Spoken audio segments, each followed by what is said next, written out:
গোপন খবরের ভিত্তিতে কাঠালিয়া সোনামুড়া সড়কের বেজিমারা এলাকায় বিলাসবহুল গাড়িতে তল্লাশি চালিয়ে সোনামুড়া থানার পুলিশ ৬০০ বোতল ফেন্সিডিল আটক করে। গ্রেপ্তার হয় গাড়ি চালক সোলেমান মিয়া। নেশা সামগ্রীর মূল্য প্রায় ৭ লক্ষ টাকা। সোনামুড়া সড়কের বেজিমারা এলাকায় ৬০০ বোতল নিষিদ্ধ ফেন্সিডিল আটক। এদিনের অভিযান প্রসঙ্গে সোনামুড়া থানার ওসি জয়ন্ত দে জানান, গোপন খবরের ভিত্তিতে পুলিশ বেজিমারা এলাকায় নাকা চেকিং এ বসে। কিছুক্ষণ অপেক্ষার পরই শিকারের দেখা মেলে। ইকো গাড়িকে তল্লাশি করতেই মিলল ৬টি কার্টুনের রাখা ৬০০ বোতল নিষিদ্ধ ফেন্সিডিল, যার বাজার মূল্য প্রায় ৭ লক্ষ টাকা। আটক গাড়ি চালক সোলেমান মিয়ার বিরুদ্ধে এনডিপিএস ধারায় মামলা রুজু করেছে পুলিশ। ভেহিকেল চেকিংয়ে ছিলাম, তো এটা আফটারনুন টাইম, 2:30-3টা হবে। এমন সময় আমাদের কাছে একটা সিক্রেট ইনফরমেশান আসে, কাঠালিয়া বেজিমারা রোডে একটা গাড়ি যার নম্বর TR07E0748।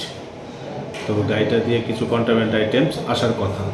অ্যাকর্ডিংলি আমরা ওই রোডে মুভ করি। কিছুক্ষণ মুভ করার পর দেখা যায় অপোজিট সাইড থেকে একটা গাড়ি, সেই নাম্বারের গাড়ি আসছিল। তো আমরা গাড়িটাকে থামানোর জন্য সিগন্যাল দেওয়ার পরে গাড়িটা ব্যাক গিয়ারে অনেকখানি চলে যায়, প্রায় 300-400 মিটার। তারপর সে ওখানে গাড়িটা ঘুরিয়ে পালিয়ে যাওয়ার চেষ্টা করে, কিন্তু আমরা চেস করে গাড়িটাকে ধরে ফেলি। ড্রাইভার ভেগে যাওয়ার চেষ্টা করেছিল, কিন্তু আমরা ওকে ডিটেইন করি। তারপর আমরা ওখানে আমাদের ডিসিএম প্রবীর রঞ্জন সাহা এবং এসডিএম অফিসের স্টাফ কল করি। ওনাদের উপস্থিতিতে আমরা গাড়ি চেক করে গাড়ির থেকে 6টা বাক্সের মধ্যে টোটাল 600 ফেন্সিডিল আমরা উদ্ধার করি, এবং এই বিষয়ে একটা আমরা এনডিপিএস কেস মামলা নেই এবং ড্রাইভারকে অ্যারেস্ট করি।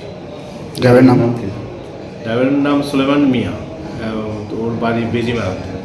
বর্তমানে বাজার মূল্য কত হতে পারে? 6 to 7 লাখ হবে। আর এমনিতে মানে কোন জায়গায় মেনলি ঘটেছে এই সফলতাটা এসেছে? অ্যাকচুয়ালি এটা কাঠালিয়া এবং বেজিমারা ঠিক মিডল পয়েন্ট, একটা ইট ভাট্টা আছে ওখানে বিক্রিং সেন্টারের ঠিক পরেই ঘটনাটা ঘটেছে। মানে গাড়িটা কাঠালের দিক থেকে সোনামুড়ার দিকে আসছে? সোনামুড়া বেজিমারার দিকে আসছিল। নিজস্ব প্রতিনিধি রিপোর্ট, এশিয়ান টাইমস।